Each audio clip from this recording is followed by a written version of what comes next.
Good afternoon. Thank you for joining us for the June installment of ILA's Leadership Perspectives webinar series. I'm Lisa Manning, Membership Manager at the ILA, and I will be moderating this webinar. Before we start, please note the following. First, this webinar will be archived. If you missed something, would like to hear the webinar again, or would like to see the presentation again, they will be published on the ILA website within 48 hours. You will receive an email with instructions for accessing the archive recording after the webinar has ended. Second, we welcome your questions throughout the webinar.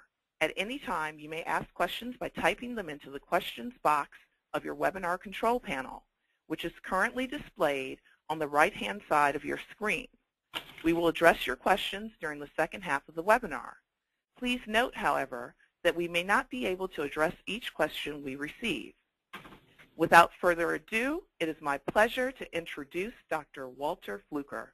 He is a Martin Luther King Jr. Professor of Ethical Leadership at Boston University and the editor of the Howard Thurman Papers Project. He is a man whose life was changed and course was set as a result of the conversation he had as a theology student with Howard Thurman. The message he received in a nutshell was to go deep. Although he did not fully understand the message at the time, he did realize it was a turning point. In the decades since then, he became an expert in the theory and practice of ethical leadership. At Morehouse College, he served as the founding executive director of the Leadership Center and the Coca-Cola Professor of Leadership Studies. He is the founder of Vision Quest International and maintains a successful consulting practice. He is a featured speaker, lecturer, and workshop leader for foundations, corporations, universities, and religious institutions worldwide. And he also makes time to serve on numerous boards and to write, most recently completing 2 volumes of a multi-volume series entitled The Papers of Howard Washington Thurman, Volume 1, My People Need Me, and Volume 2, Christian Who Calls Me Christian, published by the University of South Carolina Press. When you read these, you will most certainly see that he did indeed go deep into the life of his mentor. I am certain that the conversation we have today will be the inspiration for one of more of you to go deep. Please enjoy the webinar. Walter, over to you. Greetings and thanks to you, Lisa, Melka, and the staff at ILA who've made this webinar series possible. And greetings to all of you who are participating today. I would like to go straight to the chase, if you don't mind, because of our time. I would like to explore some broad points of our work in ethical leadership. This presentation, of course, as you can see, is entitled Leading Ethically at the Intersection Where Worlds Collide. That may very well be intersections. Our agenda today is to respond to the question, what is ethical leadership? Some conversation about the intersection and what I mean by this metaphor. Then I'd like to present the ethical leadership model, which was produced maybe 15 years ago as a result of a generous grant from the W.K. Kellogg Foundation. And as time allows today, I'd like to talk a little bit about ways of doing ethics for leaders and to present a model for ethical decision making. And of course, we'll have some time for questions and answers. So let's get started. Among many of the challenges that leaders will face in the 21st century, the greatest of all, I think, is the challenge to stay awake. The opening chapter, you might remember, of Tom Friedman's book, The World is Flat, was entitled While I Was Sleeping. Friedman's much discussed treatment of the flat world, we felt then, was both a warning and a summons to new ways of thinking about how we relate to one another on a planet that is becoming increasingly small. But his warning was not the first. Nearly 40 years earlier, Martin Luther King Jr. also warned us of the danger of falling asleep. He told the story of Washington Irving's classic about Rip Van Winkle, who slept through the American Revolution. When Rip Van Winkle fell asleep, the sign at the inn in a little town on the Hudson Bay had a picture of King George III of England. When he awakened 20 years later, the picture was of the first president of the United States, George Washington. King suggests that the most striking thing about this story is not that Rip slept for 20 years, but that he slept through a revolution that would alter the course of human history. One of the great liabilities of history, he said, therefore, is that all too many people fail to remain awake during great periods of social change. My point is that leaders in the new century must not only be aware of environmental realities that shape the challenges and the issues they must confront, they must also be aware of inner environments that shape character, civility, and a sense of community.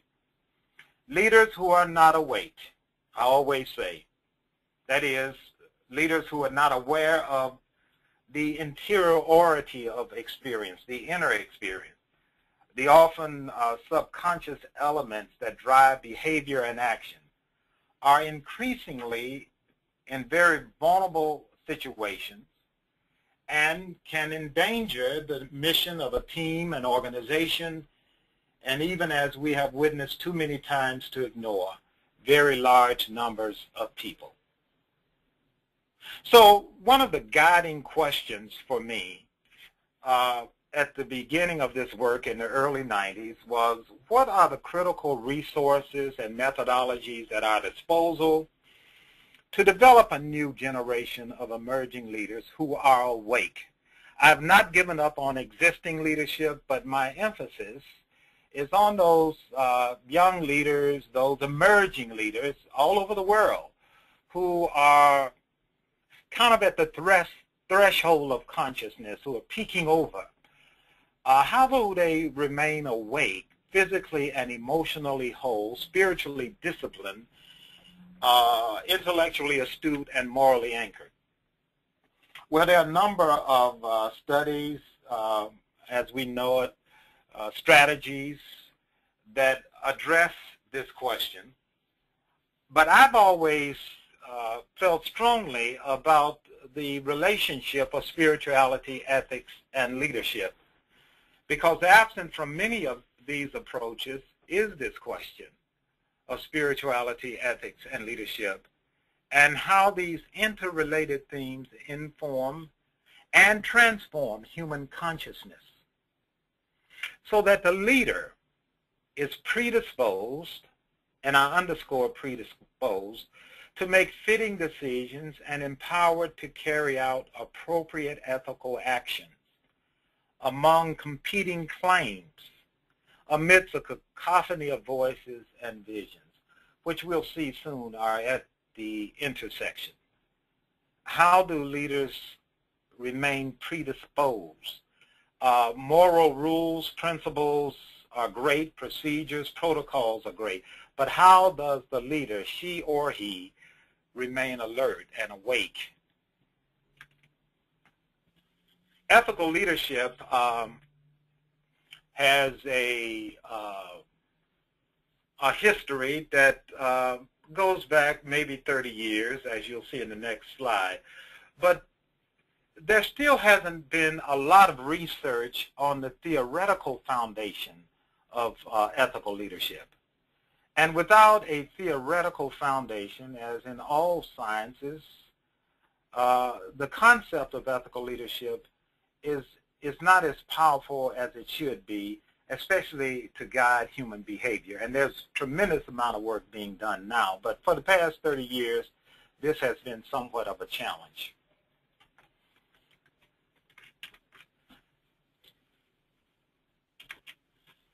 I think that one of the issues at stake for ethical leadership, as we think it through today, like any theory of leadership, there are at least 4 elements that leaders ought to be concerned with, and especially as we think theoretically. constituents, always looking at the context or situations that leaders and constituents face. Leaders' processes and skills, communication skills, adaptive strategies, and so on. How do we begin to understand those? And always the question of outcome. The big challenge for ethical leadership has always been the question of its effectiveness. Can we be moral and effective at the same time? Can we be good leaders and also get the job done? Is a major question for ethical leadership. There is no moral cookbook. We don't have recipes that make people ethical leadership persons overnight. But students of ethics are unanimous on one point. Ethical leadership begins with moral leaders, and that's part of the theme of our talk today. We're going to discuss hopefully the distinction between moral and ethical leadership does begin with moral leaders. Howard Gardner, one of my favorite theorists, psychological, cognitive theorists, says of great leaders that they embody the message that they advocate. They teach, not just through words, but through actions. And I think most of us are waiting for that in ourselves and in others. I'm most interested in two major psychosocial theories for ethical leadership. There are many resources, but I'm interested primarily in narrative methodologies and what Irving Goffman labeled as dramaturgical. That is the presentation of self in public space. Goffman said that behind our public performances, there is an inner stage. There's a stage where we set up the props before we go public. For me, dramaturgical is related to narrative in the sense that they are both part of story and character and ways in which we present ourselves in the public domain. Let's give you a very heady definition that we can return to later, and then I have some very practical exercises for us. But I thought first we might want to get some of the verbiage out of the way. But being an ethical leadership theorist, I must share this with you. And I hope you like my cartoons. I thought that might lighten the load. Ethical leadership, I suggest, is the critical appropriation and embodiment of moral traditions. By that I mean everybody comes out of a certain kind of life world. And we are habituated. We have certain habits and practices that define to a large extent our character. And I'm very interested in the ways in which we begin to think critically about ethical leadership from this perspective. Taking seriously, of course, traditions and habitus as we talk about habituation and habits and practices that have shaped the character and shared meanings of a people. I began my work nearly 20 years ago looking at African American leaders who were shaped by certain moral traditions. I was trying to answer the question of where do we get these world-class leaders like Ida B. Wells, like Ella Baker, of course, Martin Luther King Jr., Maynard Jackson, who chaired my board at the Leadership Center. Where do these people come from? What were the traditions that shaped character? What were the habits and practices? And it was a long project, 4 years, and thanks to many scholars and collaborators, we were able to come up with some of this definition. Ethical leadership, therefore, doesn't simply refer to leaders who arise somehow on the planet without history. Ethical leaders are always embedded and shaped by history, and they come from particular life worlds. That's language that we're going to pick up a little later. But life worlds are worlds, where did you come from? I'm from Mississippi. I was raised on the south side of Chicago, And I always tell people one of the reasons I'm so cool is because I grew up on the south side of Chicago. You cannot be cool like people on the south side of Chicago unless there are a certain set of circumstances and experiences in place which precede you. I often ask people, I said, have you ever seen Barack Obama walk across that White House lawn, how cool he is? He did not learn that in Indonesia or Hawaii, at Columbia or California. That's South Side Chicago. He's part of a certain life world. But life worlds are also the places where we learn our values and where we begin to embody certain habits and practices. All of the habits and practices on the south side of Chicago, I assure you, are not ones that we want for leaders. But I use that only as an example to talk about ways in which we are situated historically and ways in which we embody particular traditions. Ethical leaders work out of these traditions, and they speak authoritatively and act responsibly with the aim of serving the collective good. Last but not least, in terms of definition, ethical leaders are leaders whose characters have been shaped by the wisdom, habits, and practices of particular traditions, often more than one. Yet they tend to be identified with a specific cultural ethos and narrative. I'm from the south side of Chicago, but I've been a few places. But I maintain my southernness because my parents really were immigrants from Mississippi, and anybody who moved from down south to up south understands that. So I'm shaped by a certain kind of cultural narrative and ethos. However, I'm not limited to it.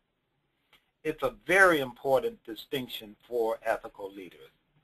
Aung San Suu Kyi, for instance, educated at Oxford and a world-class citizen, but took on the responsibilities of being the political leader of this generation for Burma, or Myanmar as we call it now. Ethical leaders are formed by traditions, habits, and practices. Finally, ethical leadership asks the question of values in reference to ultimate concern. My kitty with the blanket is really trying to work this through. But ultimate concern, a phrase I borrow from existentialists, but mainly from Paul Tillich, is what concerns you ultimately. In many ways determines who you are, answers the question of identity and character. Speaking of ethics, as we move along, ethics is tricky business.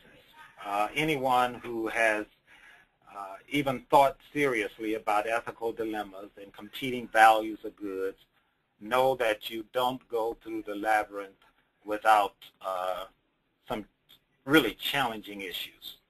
There are a lot of tricky questions. One of those questions is, which way is north?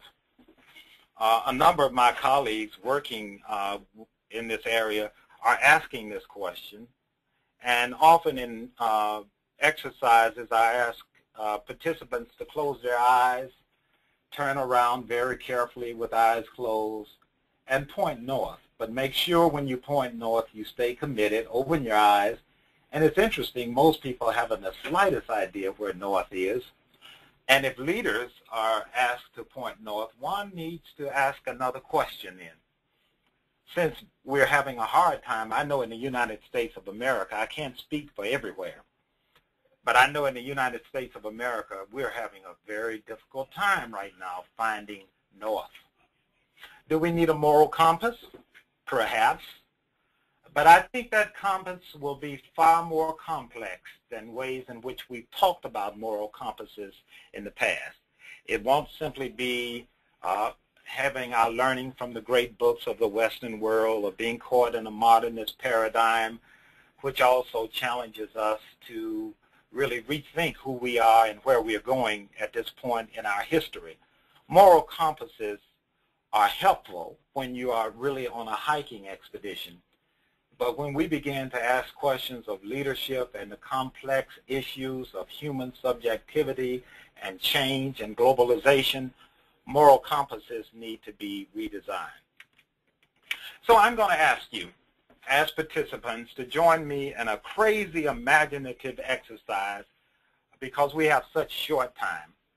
I want you to imagine that you are at a busy intersection, perhaps this one, or the busiest you've ever seen or known.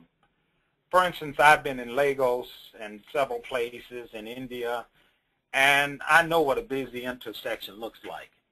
I'd like for you to imagine that you're standing there and there's no traffic light, there's no robot, there's no constable or police to direct traffic, and you're there.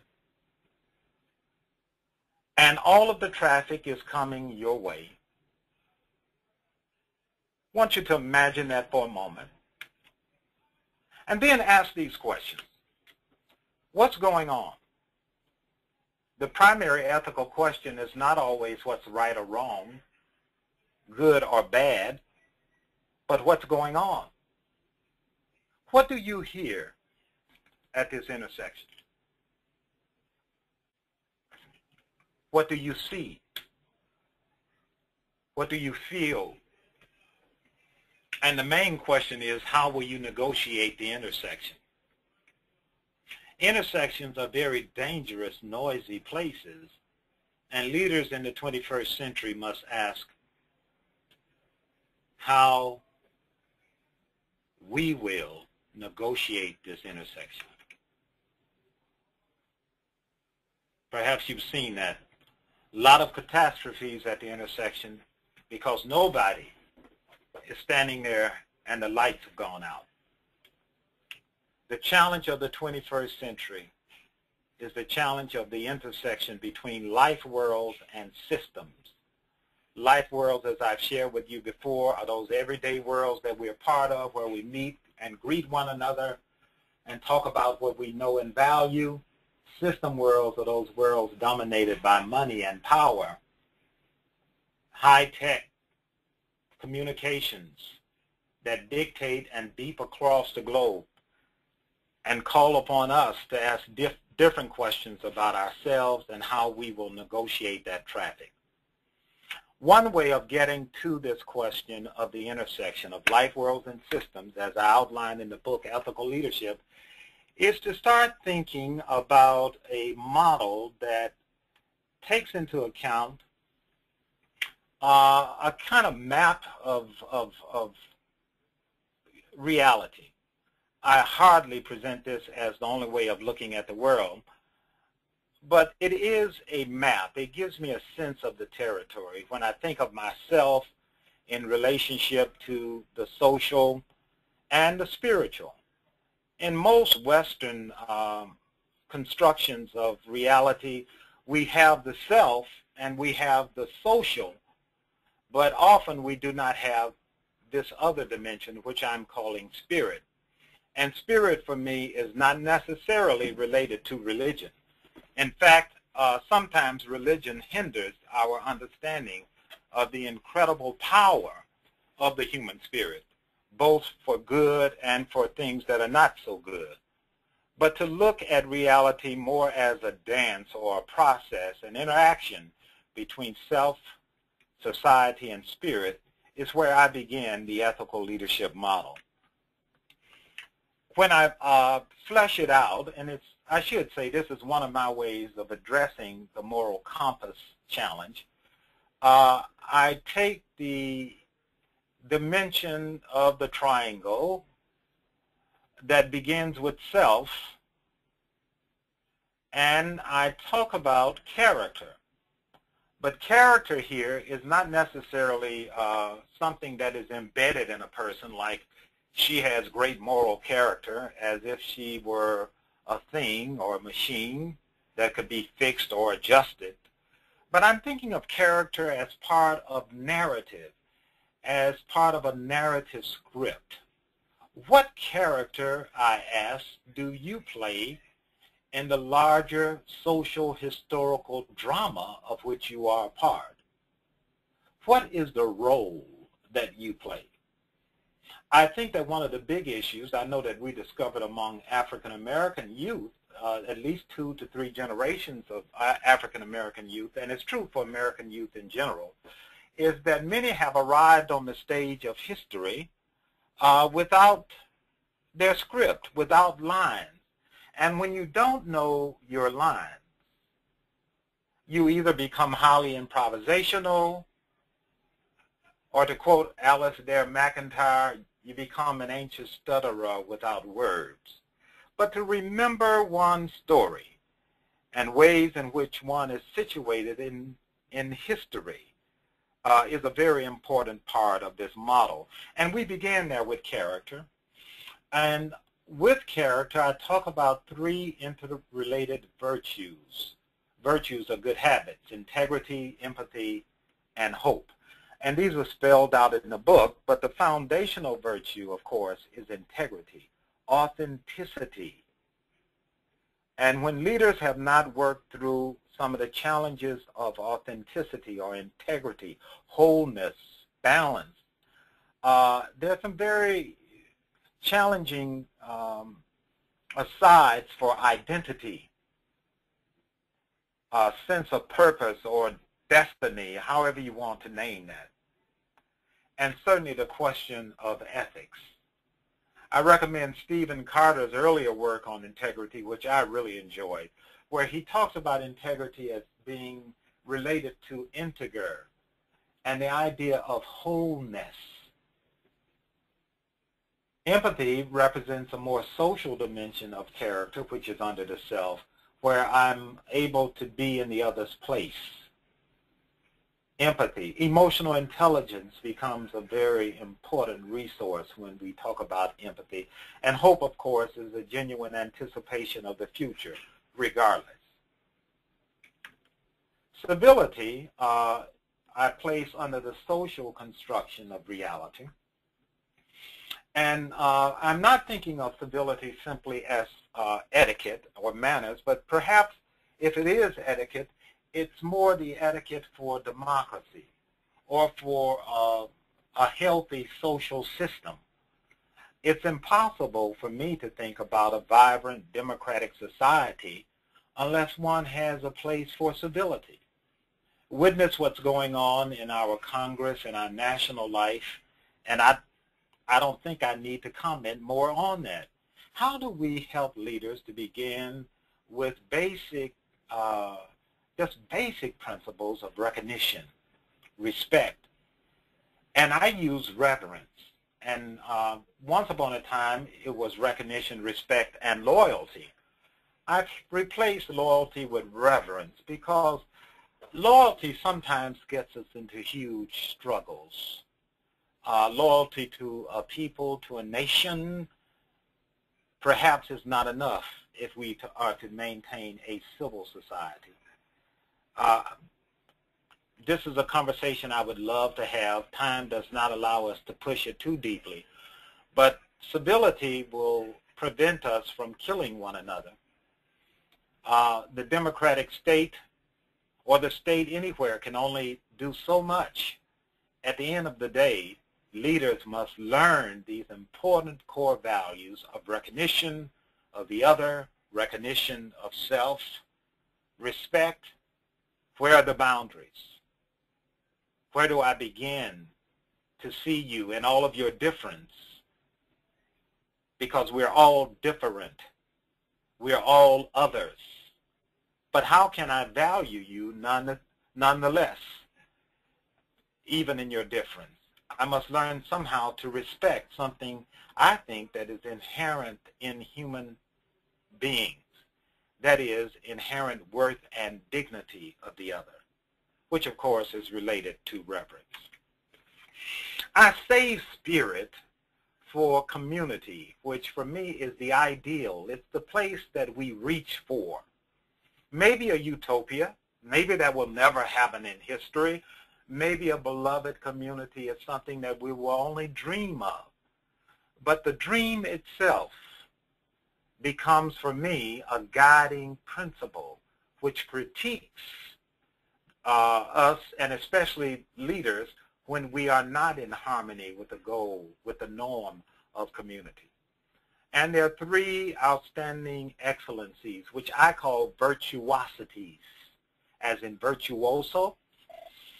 They're courage, justice, and compassion. I'd like for you to look at this model again like this. And notice how I've color-coded them with integrity, being part of the self, recognition, self, courage, self. So it's a dynamic model. Empathy is related to respect and justice. I think it's impossible to talk about a sense of justice as in a sense of fairness or equity, just with rules-based ethics. One has at some point as a leader learned empathy and respect for the other, so that there is a sense of justice and fairness. Compassion sits alongside integrity, side by side, compassion mirroring the spirit. And I use the language of the Dalai Lama sometimes when I'm talking about compassion. He says in his language, compassion means that I cannot bear to see the other suffer.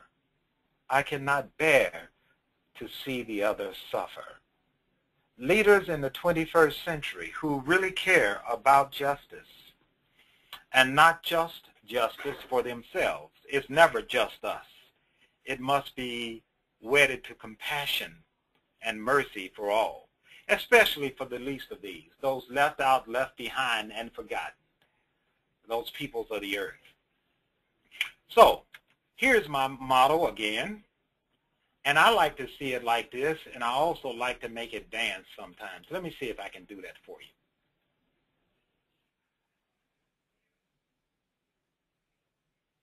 I'm sure there'll probably be some conversation on that a little later. Let's see if we can move out of this now.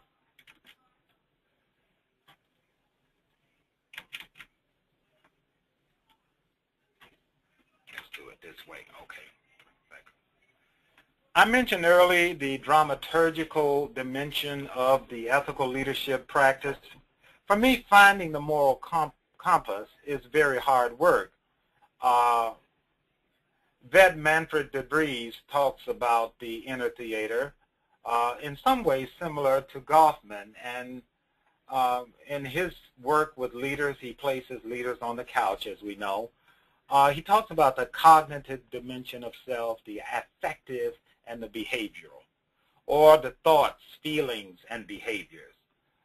Leader, says Howard Gardner, are individuals and often a group of individuals who impact or influence thoughts, feelings, and behavior. I'm interested in how we create a tight circle in the inner life of the leader so that she is always paying close attention to the cognitive and the affective. Most of our attention in leadership studies has been on the cognitive, the principles, the rules, the laws, and I'm 100% for laws and rules and procedures and compliance to those laws, rules, and procedures. But the affective dimension is sorely neglected, and neglected at our own peril. Jonathan Haidt's new book, The Righteous Mind, takes seriously this affective dimension. He refers to it as intuition. But the intuitive side of the leader, of the human being, he says is likened unto the elephant. And the cognitive is a small rider, R-I-D-E-R, who's seated on top of a huge elephant. And most of our moral decisions are impacted by the elephant, not the rider, not the cognitive apparatus which does the rationalizations for moral behavior, but this deep affective dimension. Leaders who are not paying attention to the affective dimension of self often end up in some strange and dangerous territory without a map. Here's another way of looking at it, and it's also a way in which I understand ethics. We began always with experience. Human beings are experiencers.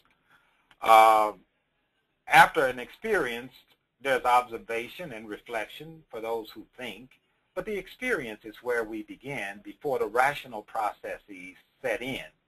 And from there we form our abstract concepts, principles, and what we call values that guide ethical behavior. My suggestion, however, in this model is that we always test whatever moral rule we come up with in new situations. And I think most of our morality, as we understand it, really arises out of experience. And this is an important thing for leaders to know. You know, baby John walks up to the hot stove, has a concrete experience. He touches it, and upon observation and reflection, he says, okay, probably shouldn't do that again. It becomes a principle. Well, certainly if he tests it again, he'll have the same experience, most likely. And upon reflection, he will even tighten up that moral concept.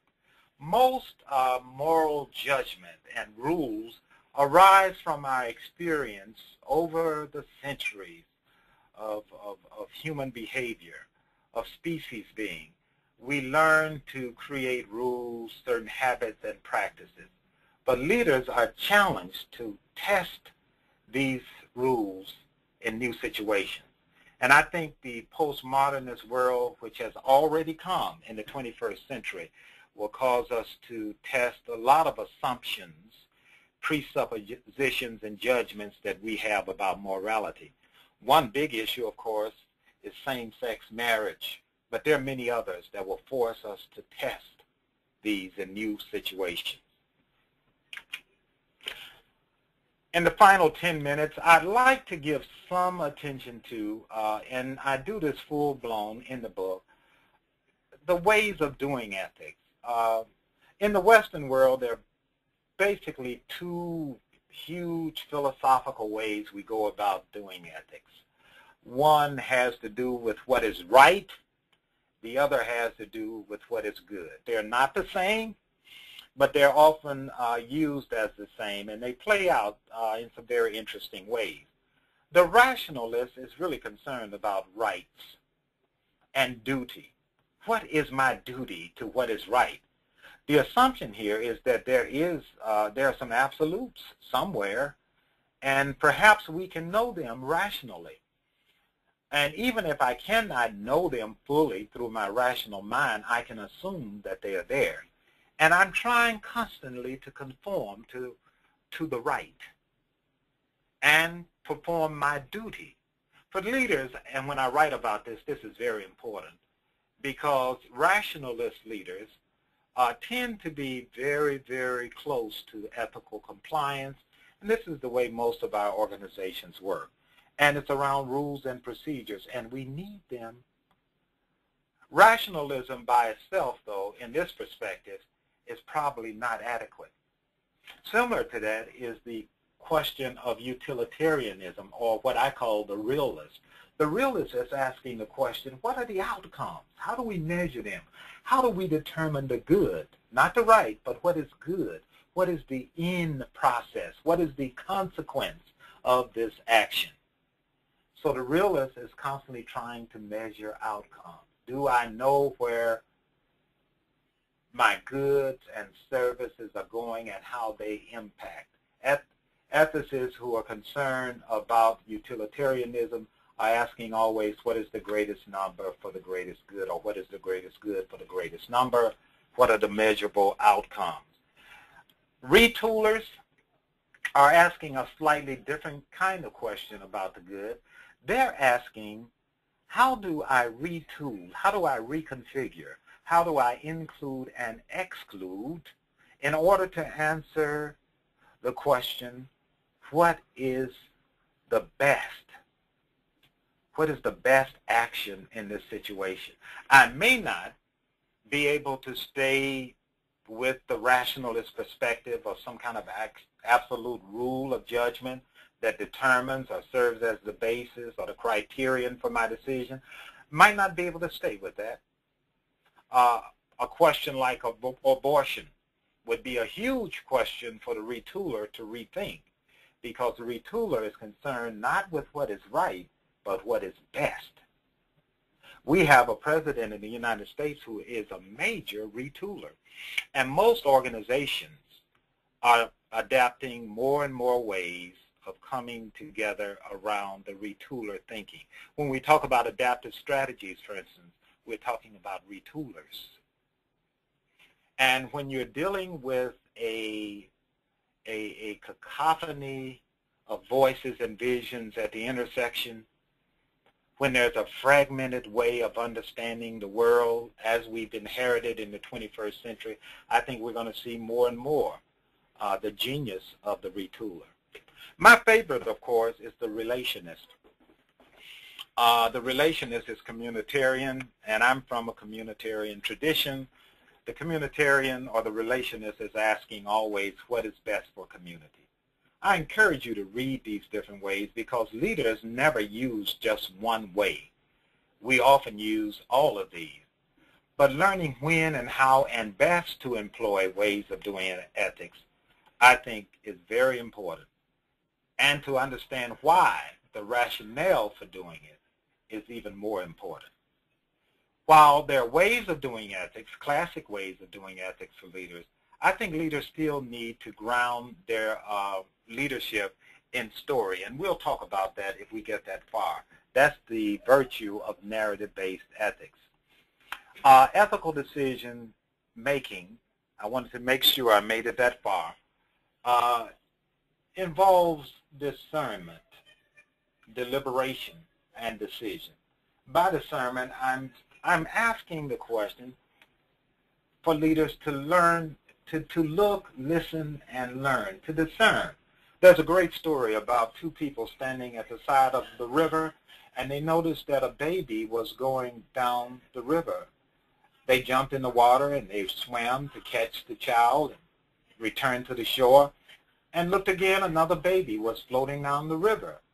They jumped into the water to catch that baby, and no sooner had they arrived on shore, another baby was going down the river. Finally, they looked again. One jumped in the water, but the other ran upstream.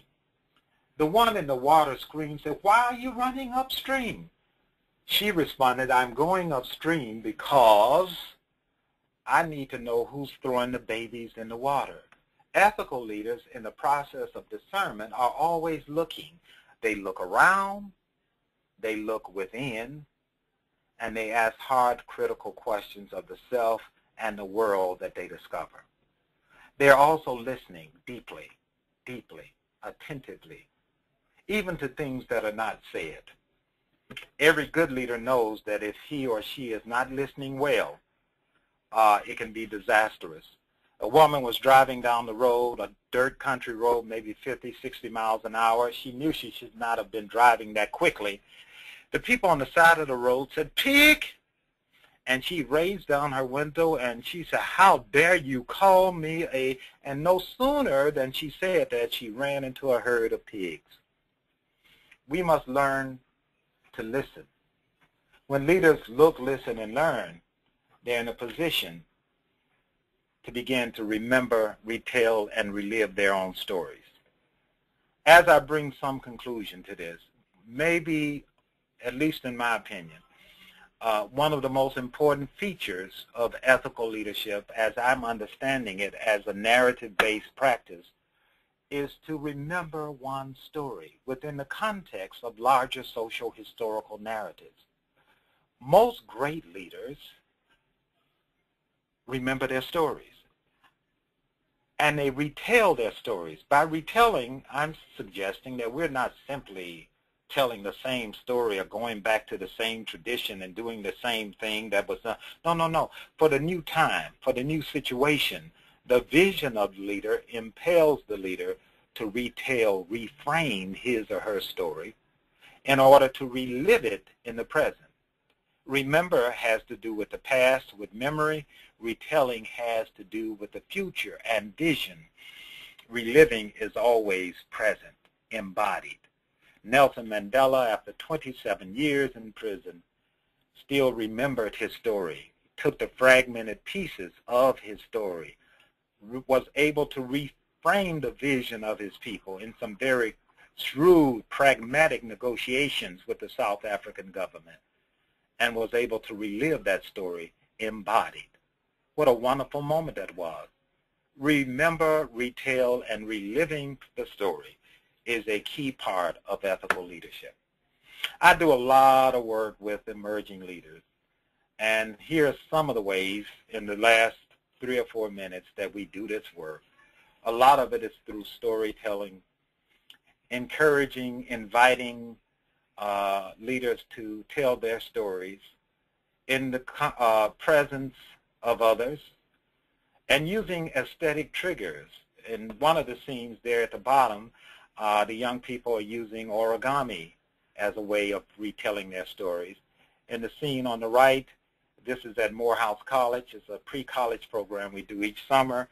The young leaders there are using the talking stick, and there are always rituals that they attend to. Early in the morning, meditation, Tai Chi, a talking stick, and a wonderful ritual we call, as you see at the bottom, this is in Salzburg, Austria. The Melon Initiative is called. The young people are spiraling into the center of their wheel. They are the dreamers, they are the woven ones, etc. It's just an incredibly powerful ritual. And of course, journaling, learning, self-reflection, observation. These are examples of daily rituals. The way of the storyteller places emphasis on memory, tradition, and finding home within self and with the other. Very powerful moments and exchanges in the lives of many of these young leaders. We tell stories like Isis and Osiris, or Plato's allegory of the cave, folk tales, often adapted and remembered and retold in ways so that people get it in their own life story, because all great stories have morals. And morals, I think, at the end of the day, is what we're really talking about. This quote from Howard Gardner kind of tells you what I'm trying to say.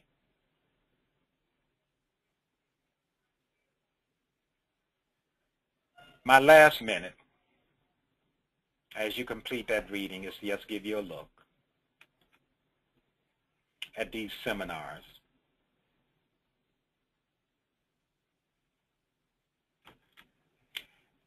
I have a full-blown program in ethical leadership. This is what we call the Ethical Leadership Development Program. 3 modules, strategically worked out with clients, but we do a lot of this. And this is what an ideal week looks like for these leaders.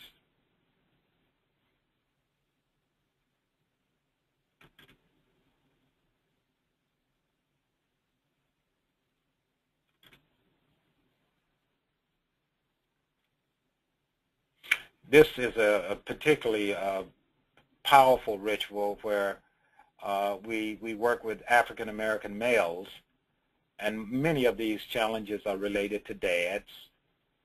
Quite a few are related to sexuality and changing ethos.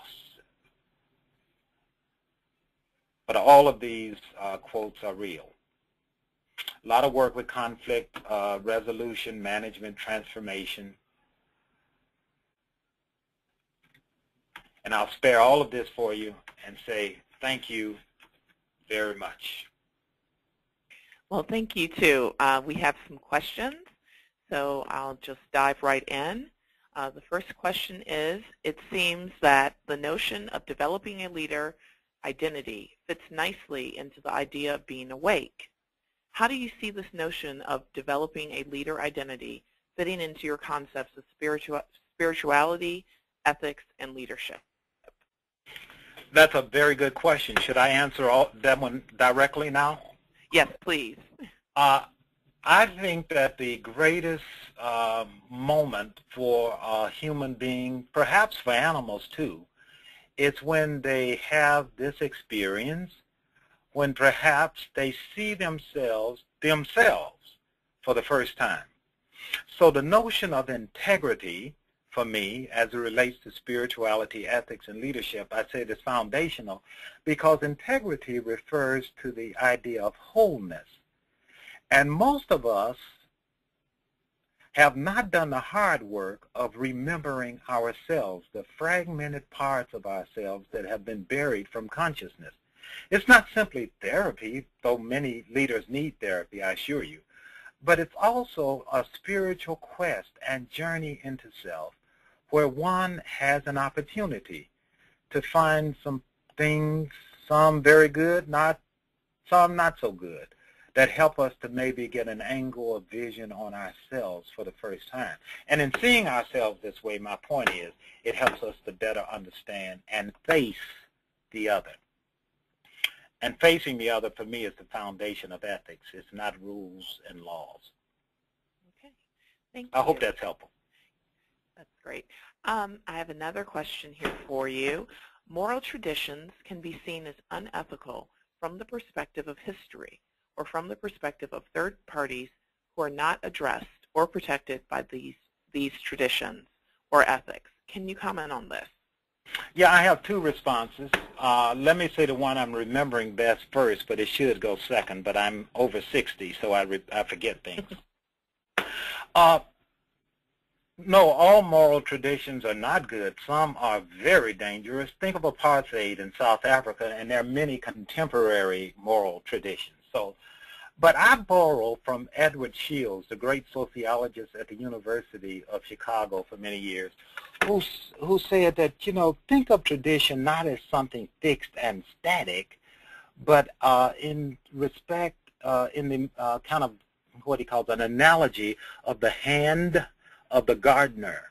Imagine the gardener going into a plot or a tradition and moving some things around and extracting from that plot those things that are good and healthy and replanting them. This is part of what I'm suggesting in remembering, retelling, and reliving stories. So all moral traditions are not good. Some are very dangerous, and we have many in this country. The second point that I wanted to make is, see, I forgot it. Oh, I'm encouraging leaders to look at their own traditions. Part of finding home is to discover and to interrogate your own assumptions, presuppositions about your tradition. But I guarantee everything in that tradition is not evil and bad. There are some things there that are very good. And leaders have a sense then of their own identity and their rootedness in something. How wonderful it is to wake up in the world and know that you are part of something greater than yourself.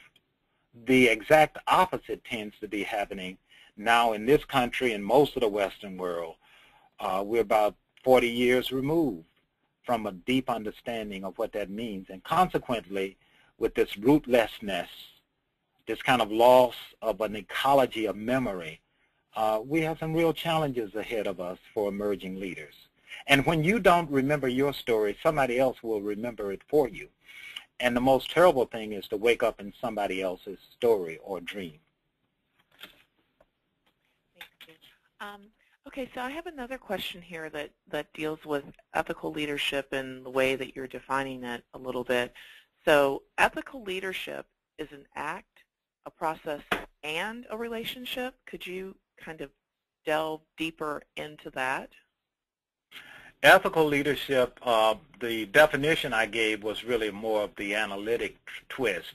But ethical leadership as a practice has the focus, when you saw the inner theater, on behavior. How do I carry out my work as an individual, but not limited to my individuality? Let me say it again this way.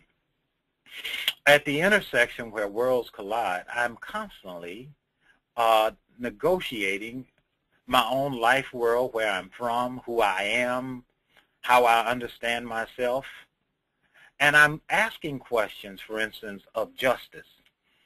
But I must first ask myself the question of justice, because those who would lead must first ask and excavate their own understandings of what is fair and true and just, and simultaneously act and relate to processes.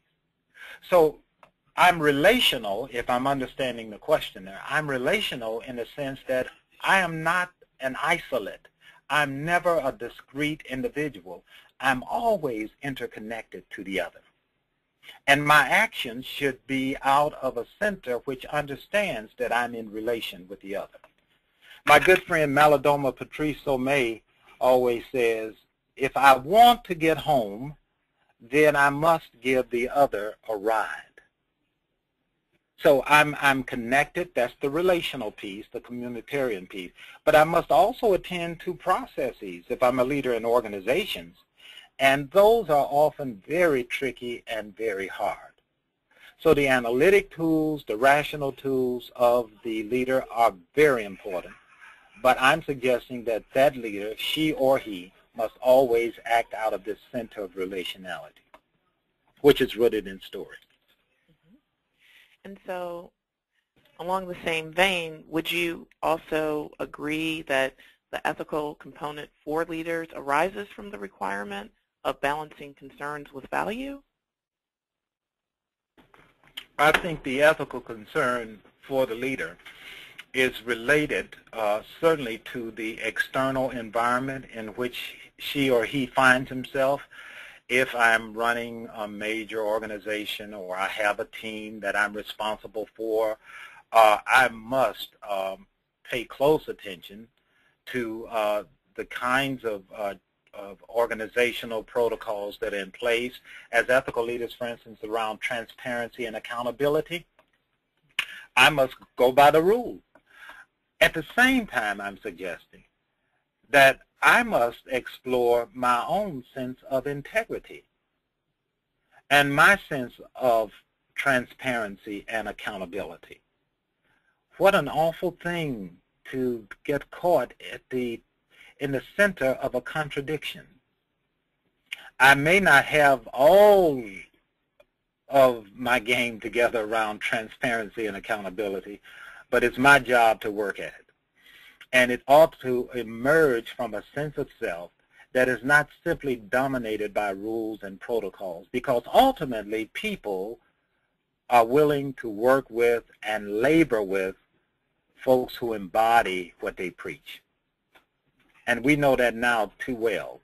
And when we see contradictions in leaders, it's very difficult for us to still hold the kind of respect, not just for the leader, but many people have problems even following the protocol when the leader fails. If I understood that question, that would be my response. Okay, well, thank you very much. Unfortunately, we are running out of time, so that was our last question. And I would just like to take this time to thank you for the insightful presentation. It was wonderful. And I'd also like to announce the winners of the book giveaway. Oh! What everyone's been waiting for. So we have 3 people today who are winners, and they were randomly selected to receive a copy of Ethical Leadership, The Quest for Character, Civility, and Community by our wonderful speaker, Walter Fluker. And the winners today are, drum roll please, bear with me, Christine Hipp, Margaret Marr, and Matthew Woolsey. Wow. So, congratulations. Yes, congratulations. You'll be receiving the book via mail. So if you enjoyed today's webinar, I hope you will also be able to join us for the next installment of Leadership Perspectives webinar series. Our next webinar is entitled Leveraging Corporate Responsibility. You can sign up on the website at www.ila-net.org, and you can also get more details there, but it'll take place on Wednesday, July 25th from 10 a.m. to 11 a.m., and that's Eastern Daylight Time. So I'd just like to say thank you again and to wish you all a good day.